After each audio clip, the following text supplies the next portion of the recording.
സംസ്ഥാന കമ്മിറ്റി യോഗം ഇന്നലെ കഴിഞ്ഞു. കേരളത്തിലെ പരാജയം സംബന്ധിച്ചുള്ള സ്വയം വിമർശനപരമായ പരിശോധന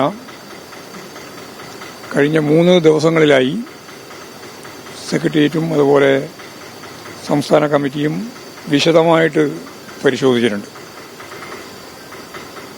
ആ പരിശോധന കൊണ്ട് മാത്രം റിവ്യൂ പൂർണ്ണമാവും എന്നുള്ളതല്ല ഞങ്ങൾ കണ്ടത്. ഇന്ന് മുതൽ ജില്ലാ കമ്മിറ്റികൾ, ജില്ലാ സെക്രട്ടേറിയറ്റ് ഇന്ന്, നാളെ ജില്ലാ കമ്മിറ്റി, മറ്റന്നാളും ജില്ലാ കമ്മിറ്റി, ഈ പരാജയവുമായിട്ട് ബന്ധപ്പെട്ട മുഴുവൻ കാര്യങ്ങളും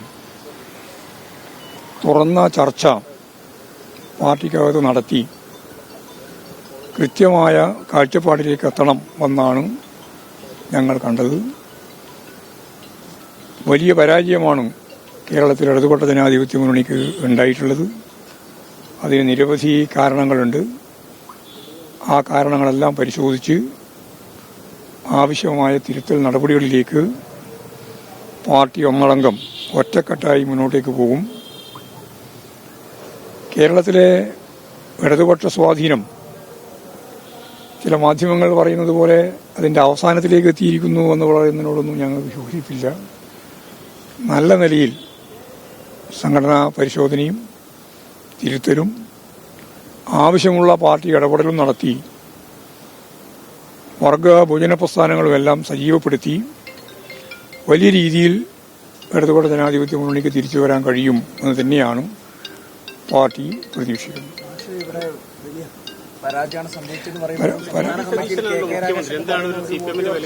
കെ രാഗേഷ് പറയുന്നത് നിങ്ങൾ കേട്ടിട്ട് എങ്ങനെ വരുന്നത്? അങ്ങനെ വാർത്ത എന്തൊക്കെ വരും? വാർത്ത നോക്കിയിട്ട് മാത്രം നമുക്ക് എന്തെങ്കിലും പറയാൻ പറ്റുമോ? അതെ, അല്ല, ഞങ്ങള് പരാജയം അംഗീകരിച്ചല്ലോ. സ്വാഭാവികമായിട്ടും പുതിയ ഗവൺമെന്റ് വരാൻ പോവാണ്. ഗവൺമെന്റ് വരുമ്പോൾ ആ ഗവൺമെന്റിന് സ്വാഭാവികമായിട്ടൊരു പ്രതിപക്ഷ മര്യാദയോടുകൂടിയുള്ള നിലപാട് ഞങ്ങൾ സ്വീകരിക്കും. അവർ മുമ്പ് ചെയ്തതുപോലെ സത്യപ്രതിജ്ഞ ഉൾപ്പെടെ ബഹിഷ്കരിക്കുന്ന നിലയാണ് കഴിഞ്ഞ പ്രാവശ്യം ഉണ്ടായത്.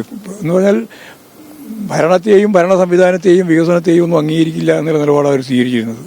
ഞങ്ങൾ ആ നിലപാട് സ്വീകരിക്കില്ല. അതുകൊണ്ട് ക്രിയാത്മകമായ ഒരു പ്രതിപക്ഷം എന്ന രീതിയിലാണ്. ശരിയായതിനെ പൂർണ്ണമായിട്ട് അംഗീകരിക്കും, തെറ്റായതിനെ ശക്തിയായ രീതിയിൽ വിമർശിക്കും. എന്നിട്ട് തിരുത്തി മുമ്പോട്ടേക്ക് പോകാൻ ആവശ്യമായ രീതിയിലുള്ള പ്രതിപക്ഷം എന്ന നിലയിലുള്ള പിന്തുണ ഈ ഗവൺമെന്റിന് ഞങ്ങൾ നൽകും. ഏകണ്ഠമായിട്ടാണ്.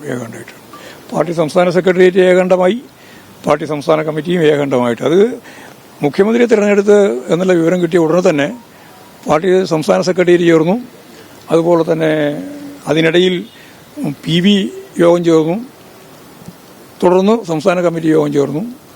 കാര്യങ്ങൾ റിപ്പോർട്ട് ചെയ്യുന്ന നില ഉണ്ട്. മുഖ്യമന്ത്രി ആരാണെന്ന് അറിയാൻ വേണ്ടി കാത്തിരുന്നതാണോ? മുഖ്യമന്ത്രി ആരാണെന്ന് അറിയാൻ വേണ്ടി കാത്തിരുന്നതാണോ? അല്ലല്ല, മുഖ്യമന്ത്രി അല്ലാണ്ട് പ്രതിപക്ഷം ഇല്ലല്ലോ. ഇനിയിപ്പോൾ ഗവൺമെന്റ് ജീവിക്കുന്നില്ല, പിന്നെ എന്തിനാ പ്രതിപക്ഷം? അല്ലാതെ പറഞ്ഞ മനസ്സിലായില്ലേ? അതായത് അതേ വന്നപ്പോൾ തന്നെ പ്രതിപക്ഷം വരും, പ്രതിപക്ഷ നേതാവ് വരും. മുഖ്യമന്ത്രി